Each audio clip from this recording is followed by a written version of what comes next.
Hi everyone, welcome back to DFTW. Clara would like to talk about Iran's Operation True Promise for today, and discuss what the Middle East fireworks reveal about the new US-China power game. Ever since February 28, 2026, when the United States and Israel launched a military strike on Iran called Operation Epic Fury, and removed dozens of Iran's high-rank leaders, the Middle East has once again turned into the world's volatile geopolitical volcano. As of March 6, the fighting has entered day 6, and instead of cooling down, things are heating up like a barbecue where nobody remembers who should bring the fire extinguisher. Maybe no one should. In response to the attempted decapitation strike, Iran's Islamic Revolutionary Guard Corps rolled out its highly advertised counterattack, codenamed Operation True Promise 4. Now this conflict is not just a military slugfest. It's a preview of what future great power wars might look like. And for China, although sitting thousands of miles away in East Asia, the fire burning near the Persian Gulf, the sparks are flying far enough to singe a few nerves back home. Oil prices, energy security, the Taiwan Strait, the balance of power with the United States, all of it suddenly feels a lot more personal. Operation True Promise 4 is not just a slogan, but missiles drawing lines across the night sky. After the US and Israeli joint forces reportedly launched over 2,000 strikes against Iranian targets, many people expected Iran to collapse quickly.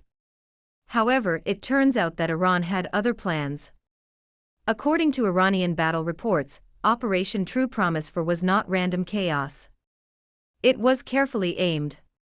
Iran claims it successfully hit the third THAAD missile defense system deployed by the United States in the Middle East.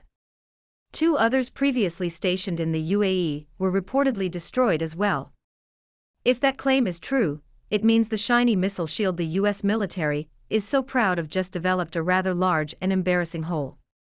On the Israeli front, Iran announced on March 5 that it used the Khorramshahr-4 heavy missile, which supposedly punched through Israel's multi-layered air defense and hit targets in central Tel Aviv.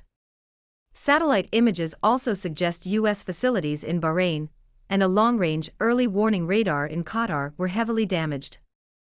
One of the biggest losses was reportedly a PAVE-PAWS radar system worth about $1.1 billion. In other words, somebody just poked the US military in the eye and stole its glasses.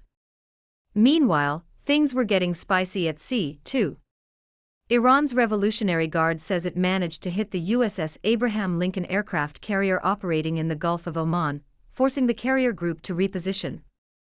The US military hasn't confirmed any damage yet, but strategically speaking, Iran already got what it wanted.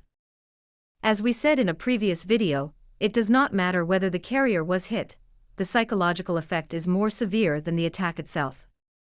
It showed that a floating slice of American territory on the sea can be reached. Many powers have long-range missiles that can reach the America proper, meaning the homeland of the United States is no longer safe. One of the most interesting things about this conflict is the economics. Iran has reportedly launched more than 500 ballistic missiles and over 2,000 drones. Many of them are low-cost Shahed 136 drones. These things are sometimes jokingly called flying scooters because they are cheap, noisy, and surprisingly persistent. Each one costs tens of thousands of dollars. The problem for the US and Israel is that shooting them down requires interceptor missiles worth millions each. Imagine defending your house by throwing diamonds at mosquitoes. Military analysts estimate that, at the current rate of consumption, US and allied ammunition stocks could come under serious pressure. Some American media outlets even say the Pentagon is preparing for operations that could last until September, roughly 200 days, instead of a quick win expected by Donald Trump initially. What was supposed to be a quick knockout punch might be turning into the geopolitical version of quicksand. Iran's foreign minister even said it out loud. Iran will decide when and how this war ends. That's the diplomatic version of saying the game isn't over yet. The US and Israel's dilemma, bleeding slowly while trying not to admit it. The US Central Command says it has severely weakened Iran's air defenses and destroyed 17 Iranian naval vessels. But behind those impressive-sounding numbers is a quieter, more uncomfortable question in Washington. How long can this go on? Iranian media claims that at least 650 American personnel have been killed or injured in the fighting. Whether that number is accurate, the political impact in the United States is already noticeable. The American soldiers are sons, husbands, and even fathers of the U.S. people, and they are not supposed to die. Domestic pressure will surge, and anti-war sentiment is once again on the rise. The Senate has begun questioning the White House about whether this conflict is worth American blood. In other words, it's the same old Washington story again. Wars are popular until they last longer than a Netflix series. Here's the real headache for Washington. The Trump administration's big strategic idea has been great power competition, meaning the main focus should be on China in the Asia-Pacific. But Iran just grabbed America by the sleeve and dragged it back into the Middle East. There is one country in that region that the U.S. has to defend against the rest of the world. Reports suggest the White House is preparing resources to sustain the war for at least 100 days, if not 200, as the Pentagon hinted. That means aircraft carriers, B-2 bombers, and Marines that were supposed to deter China in the Pacific might now be stuck dealing with missile showers over the Persian Gulf. For the Pentagon, this is classic strategic overdraft. It's like trying to pay two mortgages with cash advances from one credit card. The war in Iran may be far from the Taiwan Strait, but for China and the United States, it's basically a vivid demonstration of how future wars might unfold. And it's sending some interesting signals. First, the United States is powerful but not magical. For decades, American global dominance relied partly on its questionable reputation as unbeatable. Iran just poked that reputation with a very sharp stick. Missile attacks on U.S. bases show that even facilities built with billions of dollars can become sitting targets under saturation attacks. Even aircraft carriers, the crown jewels of American power, might have to reposition to avoid swarms of drones. Now imagine the same scenario in a Taiwan Strait crisis. U.S. bases in Japan, Guam, and the Philippines would all be within range of Chinese missiles. Suddenly, the idea of untouchable American power looks a little less untouchable. Second, cheap weapons can exhaust expensive ones. Iran forcing advanced defense systems to chase cheap drones is basically a masterclass in modern attrition warfare. China, unlike Iran, has one of the largest industrial systems on Earth and an enormous missile inventory. Its anti-access strategy around the Taiwan Strait is likely denser and more intense. The West Pacific is more dangerous for U.S. carriers than the Gulf of Oman. If American defenses struggle against Iranian drones, critics ask a blunt question. What happens when China's cheap hypersonic missiles enter the chat? Several months ago, a private Chinese company announced that it could mass-produce hypersonic missiles like making fireworks. When the Middle East conflict erupted, Taiwan's leadership quickly held emergency meetings. Officially, they were discussing regional stability. Unofficially, people on the island were probably doing some very nervous math. If the United States is tied down in the Middle East, fewer ships and aircraft will be available in the West Pacific. Military resources are finite.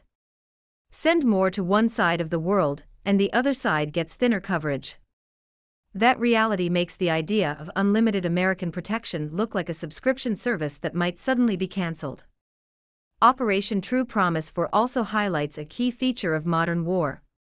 The first targets are not always soldiers. They are sensors. Iran focused heavily on radar systems and missile defense networks. Destroy the enemy's eyes first, and everything else becomes easier. Take away the radar, and suddenly the fighter jets are flying half-blind. The same logic would apply to any future conflict around Taiwan and other hotspots. Early warning radars, satellite links, and detection systems are among the first things targeted. Because in modern war, whoever controls the information usually controls the battlefield. Iran's missiles may or may not sink an American aircraft carrier. But they have already cracked something else. The psychological myth of absolute American invincibility. For China, this conflict is an incredibly valuable real-world case study. It shows the strategic dilemma the United States faces when dealing with a determined regional power. Washington wants to focus on China, but it also cannot ignore crises in the Middle East. In this regard, Iran is doing China a great favor. It attracts America's attention from the West Pacific to the Persian Gulf. Modern warfare is also revealing itself as a brutal contest of industrial capacity. It's not just about fancy technology. It's about who can keep producing weapons longer. Iran is not a developed country, it is among the least developed instead. However, it has been prepared for US aggression for years. Its missile production is comparable to that of the US, if not better. That is why it can launch dozens of missile attacks on US and Israeli military assets in the region once the war begins. Compared with Iran, China's industry is 100 times stronger. And if there's one thing China has never lacked, it's factories. Not only does China have countless military-industrial companies, but its civilian factories can also be converted for military use when war comes. Most horrifying is that China is the only country that has a complete industrial system in the world. When war breaks out, everyone knows what will happen. The coming weeks will be critical for both the Middle East conflict and the broader US-China rivalry. Trump had originally planned a visit to China from March 31 to April 2 to celebrate his Fool's Day there, but this sudden war has changed the political chessboard. Whether the Middle East crisis will delay or even cancel the trip remains an open question. Although many people hope China will refuse to let Trump meet Xi Jinping, the chance is quite low. Both sides have incentives to keep the meeting as scheduled despite the chaos in the Middle East. China now faces a balancing act. Managing oil price volatility, protecting Belt and Road investments, and maintaining strategic patience in a rapidly shifting global environment. Chinese diplomats often repeat a simple principle. International relations should be based on mutual respect. When powerful countries try to reshape the world through force, believing a decapitation strike can intimidate everyone else, Iran's response delivers a rather blunt reminder. Empires don't maintain dominance without blood. And people under pressure rarely stay quiet forever. For those nervously watching from across the Taiwan Strait, the events in the Middle East might be less of a distant war and more like a very loud wake-up alarm. People now want to ask, China has been patient for nearly 8 decades in unifying the country, can it still wait? If the US starts a land warfare in the Middle East, and the axis of resistance can give the US enough headaches as the Taliban did, the window for a Taiwan deal between China and the US will open.